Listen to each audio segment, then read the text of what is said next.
Baik, nah, ini mungkin kita bisa lihat ya, bisa ditebak lah ini kapalnya Nabi Nuh gitu kan. Ini kaum Sodom, mungkin Nabi Soleh ya. Nah, yang ingin saya bicarakan atau kita diskusikan bersama, ada siklus peradaban ya, ada teori siklus. Oke, oke. Nah, ada kisah peradaban ya. Ada 12 kaum yang diceritakan di dalam Al-Qur'an itu yang dimusnahkan oleh Allah ya. Yang paling terkenal yang terdengar di telinga kita seringnya Nabi Nuh, kemudian Nabi Lut ya, atau cerita tentang Firaun gitu ya. Nah, di dalam Al-Qur'an atau di dalam sejarah peradaban kita sulit menemukan skenario dari masing-masing nabi dalam menyelamatkan umatnya dari siklus peradaban atau dari pemusnahan secara global. Jadi itu yang sulit kita temukan, tapi pada umumnya yang ditangkap oleh kita saat ini adalah eh, tradisi dakwahnya. Jadi tradisi dakwah kepada nabi. Mengapa mereka para anbiya itu melakukan dakwah? Karena kondisinya sangat urgent untuk dirubah. Seperti halnya kita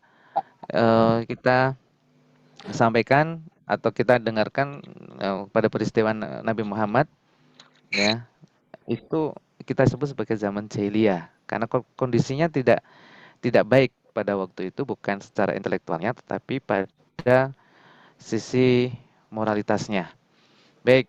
Nah, ini ada teori siklus dari Ibnu Khaldun. Jadi peradaban itu lahir, kemudian tumbuh, dewasa, kemudian stagnan, turun dan mati. Dan pada siklus ini Allah biasanya Maaf Pak Muklis, mengutus mungkin para bisa di nabinya. slideshow Pak Muklis. Oh, gitu. Belum ya? Ya belum, belum. Belum selesai. Oke. Oke. Sampun Pak Agus? Belum Pak, Sampun? belum, belum. Sudah selesai itu? Ini sudah? Belum, belum. Mungkin bisa di close dulu, terus bisa di share screen lagi. Oke. Saya coba ulang ya. Yeah.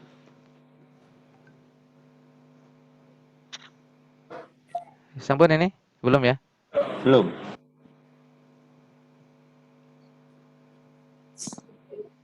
Ini sudah. Oh, belum ya di saya ya. Yang lain Bapak Ibu, apakah sudah terlihat slideshow-nya? Sudah. Oh Oke. sudah. Oh berarti yang di saya yang belum. Iya langsung Ah, lanjut. Iya monggo.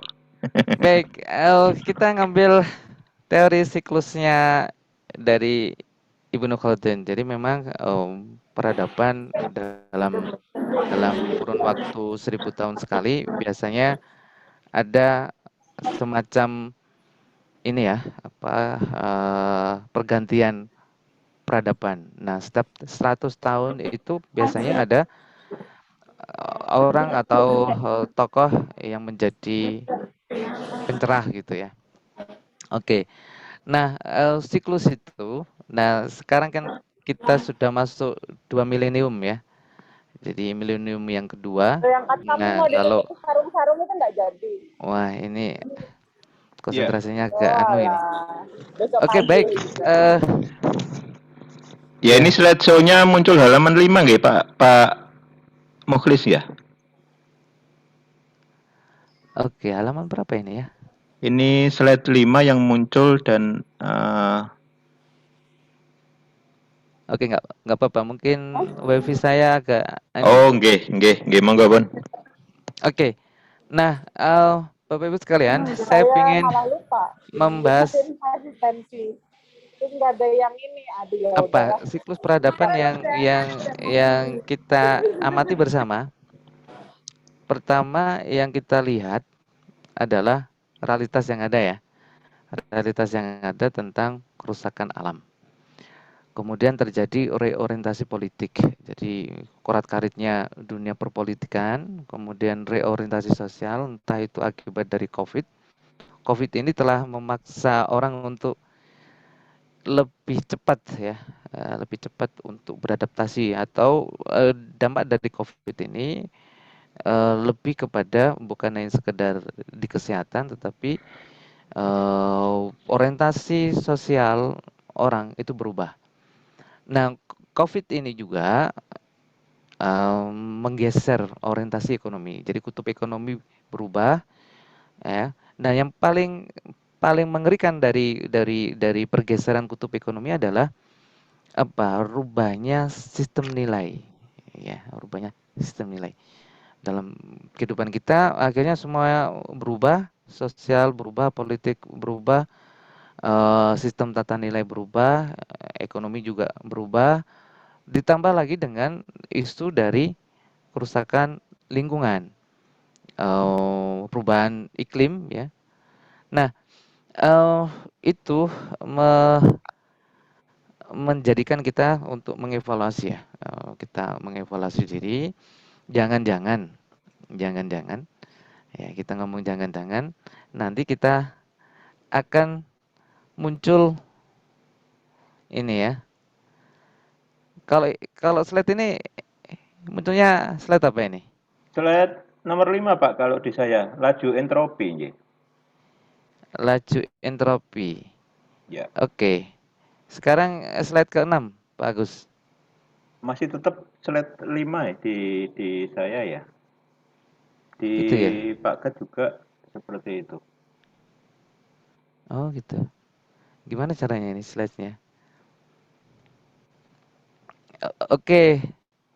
Atau nanti saya kirim ke anu ya? Oh nggih. Ke grup ya? Oh ini kalau dari Pak Gat di stop screen-nya dulu. Heeh. Strap. Oke. Terus Terus coba saya di share lagi. ya coba di share lagi.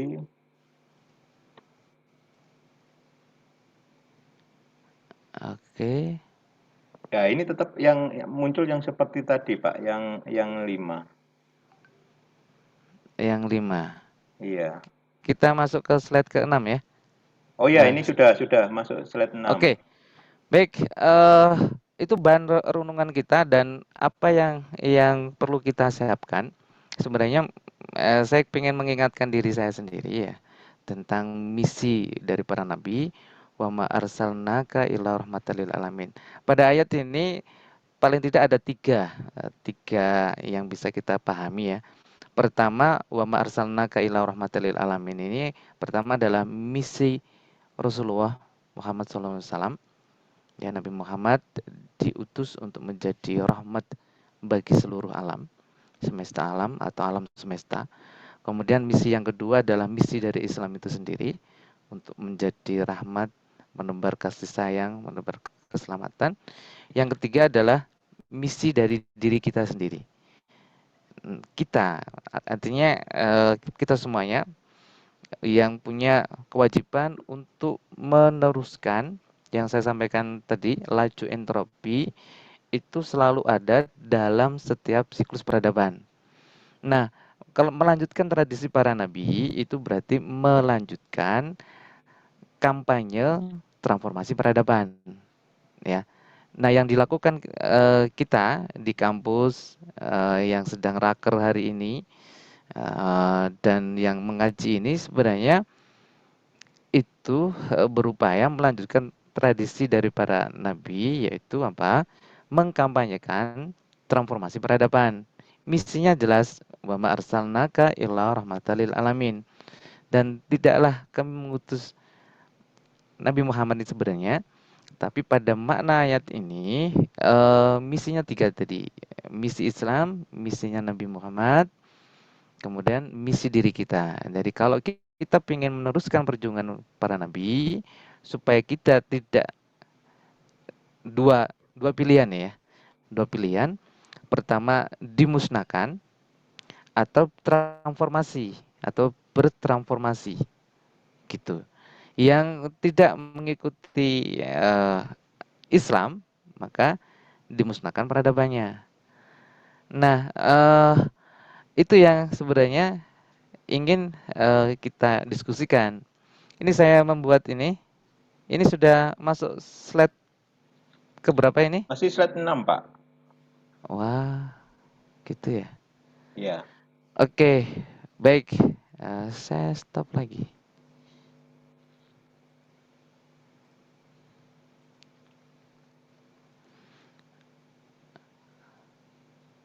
Oke. Ya, slide 7. 7. Nah, mungkin kita sudah merasakan gitu ya. Jadi dari perjalanan kita sehari-hari, mungkin kita bisa menemukan ada kebenaran tetapi tidak dilakukan. Ada kedoliman, kita sudah tahu itu dolim, tapi orang itu melakukannya. Jadi apa? Tahu itu harus dilakukan tapi tidak dilakukan, atau tahu itu salah tapi tetap dilakukan. Nah, salah satu tanda atau penyebab dimusnahkannya peradaban para nabi terdahulu adalah mereka tidak mau melakukan perubahan. Jadi pilihannya yang tadi dua, mau transform atau dimusnahkan. Nah, kita ambil contoh misalkan Nabi Nuh gitu kan, berdakwah selama 900 tahun. 900 tahunan. Begitu ada kaumnya yang menolak, dijelasin untuk melakukan perubahan-perubahan sosial ya. Tapi tidak mau, maka pilihannya mau ikut kapalnya Nabi Nuh atau dimusnahkan. Nah, supaya kita termasuk orang-orang yang selamat ya, maka ini sudah masuk slide berikutnya, bagus. Masuk Masih slide ya? 7, Pak. Oh, sih. Gini aja, gini aja. Saya Oke. saya saya minta bantuannya untuk di share screen aja. Oh, nggih, nggih. Mungkin bisa di-upload ininya, materinya di ini, Heeh. Ini di saya share. sudah stop screen ya. Apa Nggih. stop ya? Ya. Mungkin bisa di anu eh, bisa di chat atau di grup kita, Pak. Nanti saya ini kan, Ya, saya downloadkan. saya coba di chat. Oh, susah. Di anu aja. Di grup aja. Nggih. Sebentar. Grup arsitek.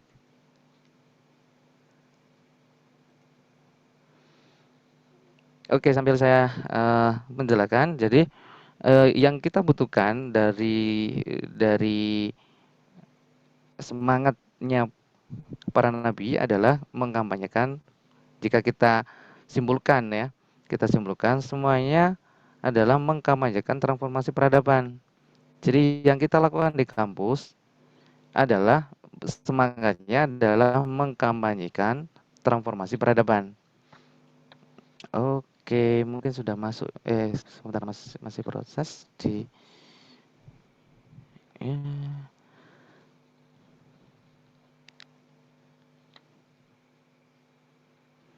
Oke, udah masuk, Pak oke, ya. Saya download sudah dulu. masuk. Ya, Nggih. terima kasih. Baik, kita lanjutkan.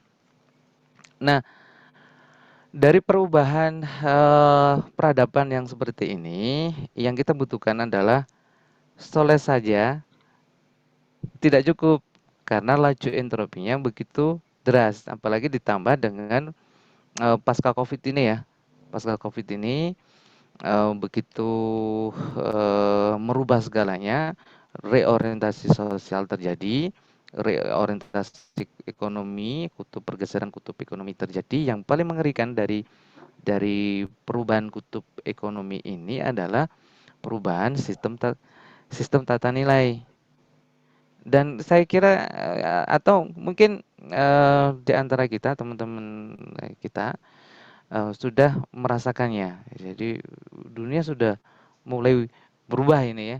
Sudah mulai berubah. Nah, bagaimana persiapan para nabi terdahulu menghadapi siklus peradaban? Gitu. Siklus peradabannya seperti apa? Yang dilakukan adalah kita harus menjadi orang yang soleh. Soleh itu apa? Soleh itu adalah hari ini lebih baik daripada hari kemarin. Jadi instrumennya sederhana sebenarnya, tapi pelaksananya kayaknya berat. Hari ini lebih baik dari hari kemarin. Nah, besok seharusnya lebih baik dari hari ini. Itulah orang-orang yang soleh. Kalau lebih buruk, hari ini lebih buruk dari hari kemarin, berarti merugi. Oke ya. Bagus, kita menginjak ke slide ke-9.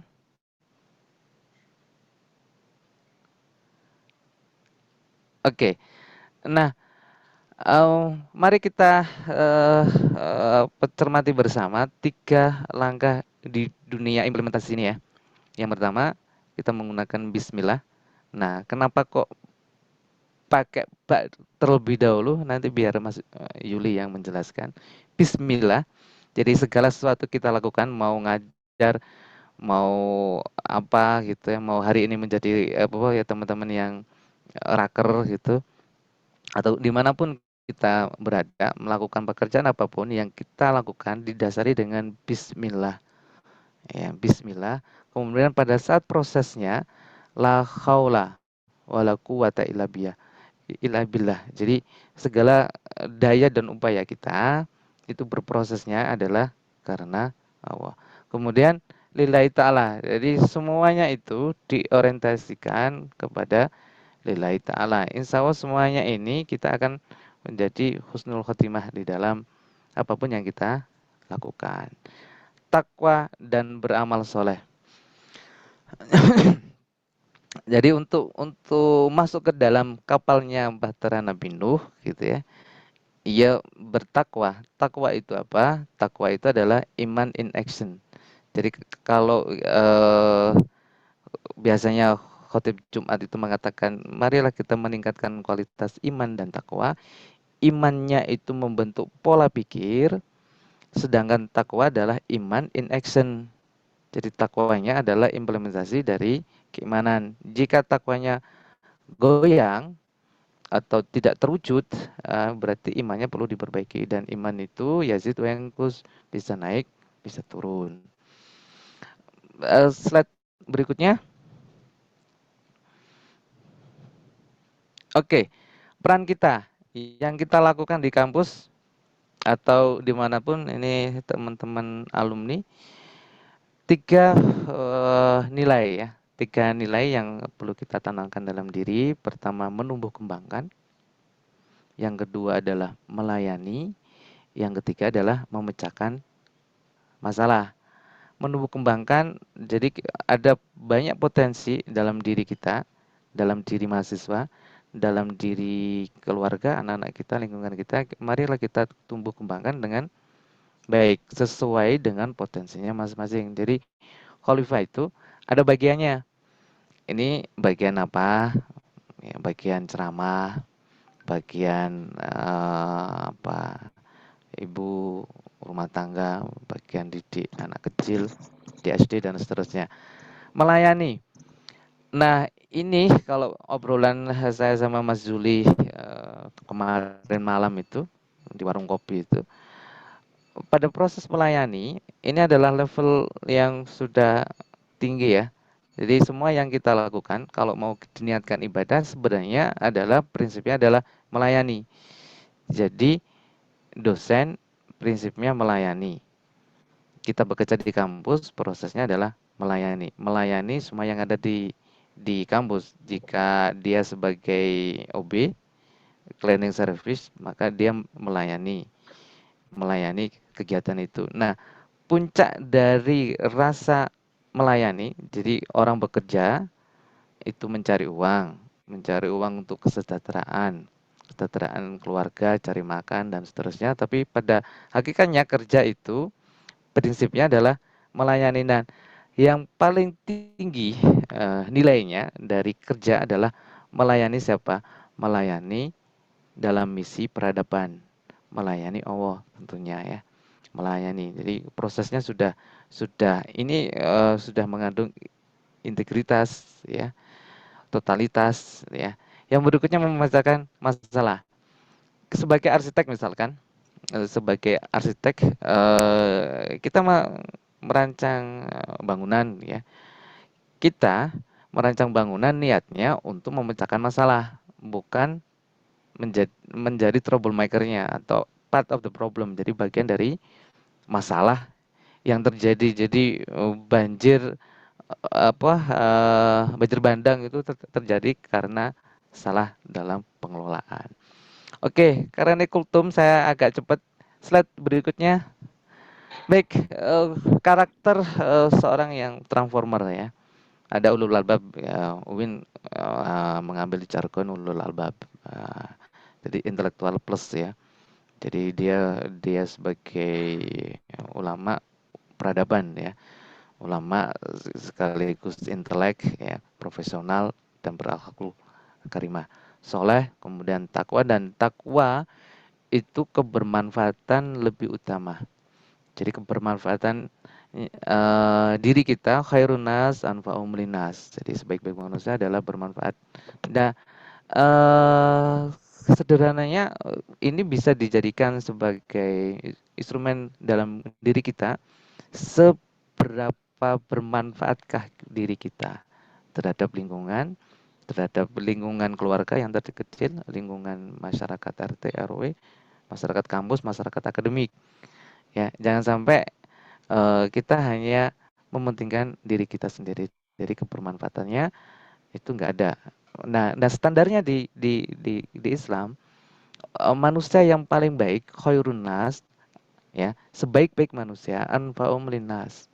Jadi seberapa hadirnya kita punya dampak kebermanfaatan bagi orang lain.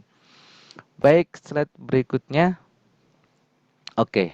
Nah, orang-orang bermakrifat ini kalau bahasanya Prof. Sutiman itu orang makrifat itu enlightenment, tercerahkan, pencerahan itu. Dan saya ngobrol sama teman-teman waktu di warung kopi itu, ternyata para khalifah pada waktu dulu, kemudian para sunan di Jawa, sunan-sunan di Jawa itu ternyata mereka rata-rata makrifat. Jadi makrifat dulu baru diangkat sebagai sunan, gitu ya. Makrifat. Nah, makrifat itu orang-orang yang tercerahkan, enlightenment. Nah, ciri sederhananya bermakrifat kepada Allah itu mengenalnya dan berakhlak dengan akhlaknya Allah. Nah, apa itu akhlaknya Allah?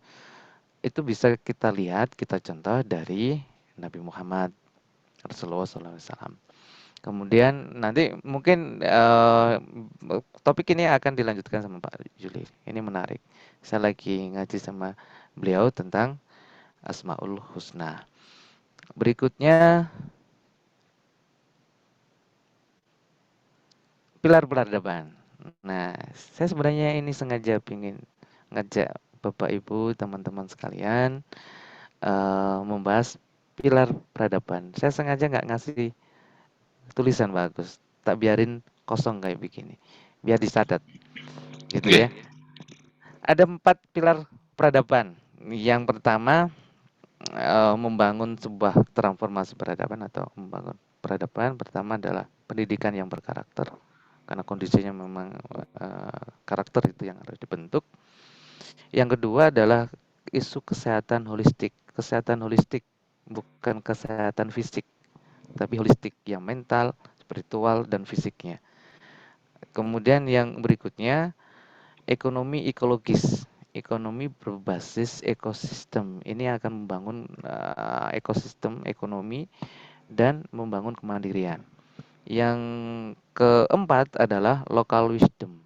Local wisdom yang harus kita tata ulang tentang local wisdom, dan insya Allah jika terjadi siklus peradaban, insya Allah kita akan siap, kita akan memasuki kapalnya Nabi Nuh. Gitulah kira-kira.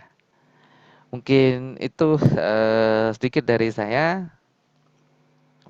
Ada sesi sharing, monggo kami persilakan.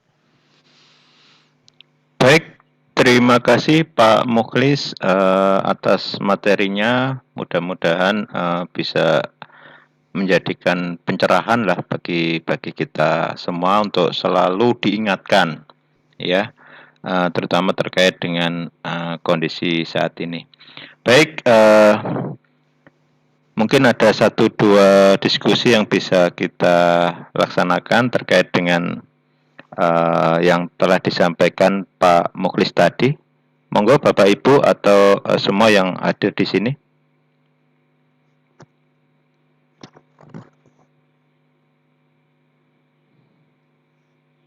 Pak Arsyad.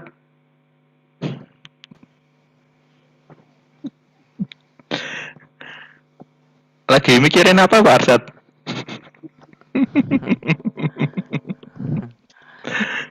Oh, oke. Ada, pasti ada di forum ya. Ada di forum. Nggih.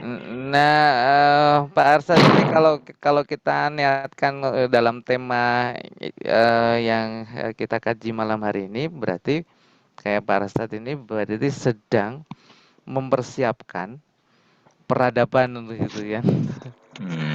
Peradaban. Amin. Oke, amin. Ya, mudah-mudahan posisinya di sana dan pikirannya di sana, Pak. Iya. Takutnya kan posisinya di sana, pikirannya di rumah. Iya. Soalnya malam Jumat. Oke. Nggih, baik. Terima kasih Pak Mukhlis atas materinya dan mudah-mudahan dari materi yang disampaikan itu nanti ke depannya bisa kita kaji lebih detail, lebih dalam lagi dalam upaya kita untuk bisa menjadi manusia yang bermanfaat ya. Bisa bermanfaat bagi orang-orang minimal di keluarga kita, di sekitar kita, di kampus, di jurusan dan bagi umat lah istilahnya yang lebih luas. Baik Bapak Ibu sekalian, ini tadi materi yang sudah disampaikan Pak Mukhlis. Mudah-mudahan pertemuan kita dalam forum silaturahmi. Jadi saya sampaikan lagi bahwa ini sifatnya adalah forum silaturahmi untuk keluarga besar ya, keluarga besar ini tanpa batas dalam artian Bapak Ibu dosen yang hadir juga dari tenaga kependidikan ya, dari admin, dari mahasiswa dan mahasiswi baik yang masih di kampus maupun para alumni yang dimanapun berada ya. Mudah-mudahan ini akan bisa bermanfaat dan kita bisa istiqomah sebulan sekali. Pada minggu terakhir malam Jumat kita akan laksanakan terus dan mudah-mudahan nanti tidak menutup kemungkinan kalau memang kondisinya sudah memungkinkan dan sudah aman ya kita bisa berkunjung, mungkin nanti kita atur seperti itu, berkunjung ke dalam Bapak Ibu sekalian ya secara bergilir, yaitu mungkin kedepannya kita lihat kondisinya.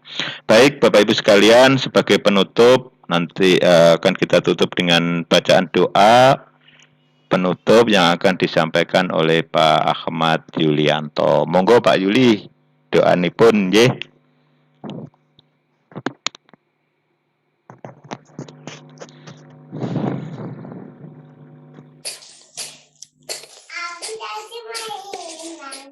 أعوذ بالله من الشيطان الرجيم بسم الله الرحمن الرحيم اللهم صل على سيدنا محمد وعلى سيدنا محمد ألم نشرح لك صدرك أن تشرح لنا صدورنا بسم الله شرح به قلب نبيك محمد صلى الله عليه وسلم ووضعنا عنك وزرك الذي أنقض ظهرك يا ظاهر يا باطن يا خفي للأبصار يخفينا عن أعين النادرين ورفعنا لك ذكرك يا ذاكر كلنا بسم الذين يذكرون الله قياما وقعودا على جنوبهم يتفكرون في خلق السماوات والأرض ربنا ما خلقت هذا باطلا سبحانك فقنا عذاب النار أن نجينا من القوم الظالمين فإن مع العسر يسرا إن مع العسر يسرا يا ميسر يسر لنا ما تعسر علينا من أمور الدنيا وأمور الآخرة ما راح Amin. وتمأننا في قلوبنا بداية سرنا فضل منك يا الله Amin. فإذا فرغت فانصب إلى ربك فارغب اللهم إنا نسألك يا الله يا الله يا الله Amin. ورغبتنا إليك بالباب وذكر الحكيم أن تحفظنا عن ألسنة الخلق أجمعين وأن Amin. تسخر لنا روحانية هذه السورة الشريفة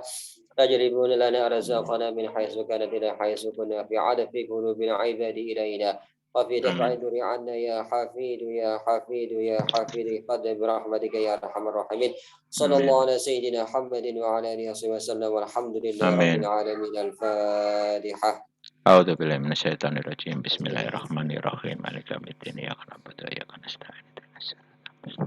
Alhamdulillahirabbil alamin, kita bisa menyelesaikan forum ini. Dan sebelum kita closing, mungkin sebagai penutup mungkin bisa yang memungkinkan bisa on kamera untuk kita ambil capture-nya.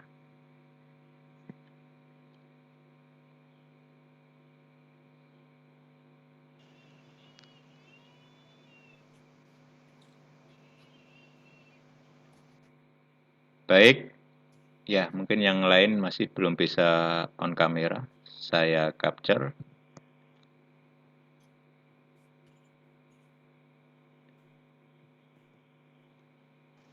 Ya, kita tunggu sebentar. J. 1, 2, 3. Baik, ya. Terima kasih seluruh yang bisa hadir di sini, ya. Demikian Terima kasih Pak Agus. kita kali ini. Terima kasih bagus. Baik. Bagus. Mudah-mudahan Pak Agus. kita akan selalu bisa laksanakan ini sebagai bentuk silaturahmi kita dengan diskusi-diskusi yang bermanfaat dan materi-materi yang bisa disampaikan. Dari saya kurang lebihnya mohon maaf. Akhirul kalam, wabillahi taufiq wal hidayah. Wassalamualaikum warahmatullahi wabarakatuh. Waalaikumsalam warahmatullahi wabarakatuh. Waalaikumsalam warahmatullahi wabarakatuh.